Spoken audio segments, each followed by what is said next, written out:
Ang Luzon Cisco Transport, Incorporated LCTSI, ay isang pangunahing operator ng bus sa Pilipinas na kilala sa malawak nitong network sa Hilaga at Gitnang Luzon, na nagdurugtong sa Maynila sa mga probinsya tulad ng Central Luzon at Pangasinan, at iba pa, na lumago mula sa 5 bus lamang noong 2005 sa ilalim ng 5-star, upang maging isang mahalagang manlalaro sa rehiyon na may malakas na presensya sa mga ruta sa lungsod at kanayunan, na nag-aalok ng iba't ibang antas ng komportableng paglalakbay.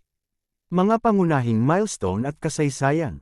Mga pinagmulan, 2005, nagsimula ang operasyon ng Luzon Cisco noong Hulyo, 2005, na may 5 bus, sa una ay nasa ilalim ng pamamahala, kaakibat ng mas malaking 5-star bus company, na nagseserbisyo sa mga ruta patungong Santa Cruz, Zambales. Paglawak 2006, sa loob ng unang taon nito, lumago ito sa 10 ordinaryong bus at 2 air-conditioned na unit, na nakatuon sa Zambales.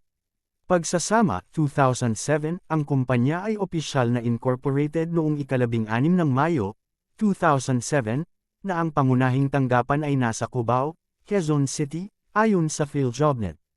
Paglago ng network, nagtayo ang LCTSI ng malawak na network na nagdurugtong sa Metro Manila sa mga pangunahing probinsya sa Hilaga, mga lugar panturista, at mga sentro ng negosyo, na nagpapatunay sa sarili bilang isang malakas na puwersa sa rehiyon. Nagpapatakbo sila ng naka-air condition na mga bus, na nagbibigay ng transportasyon patungo sa mga lungsod, rural na lugar, at mga sikat na destinasyon. Mga kaakibat, ang LCTSI ay nagbabahagi ng mga koneksyon at kung minsan ay mga hybrid na livery sa iba pang mga pangunahing operator sa Hilagang Luzon tulad ng 5-star at Bataan Transit, na nagpapahiwatig ng isang malakas na presensya sa loob ng grupong transportasyon na iyon.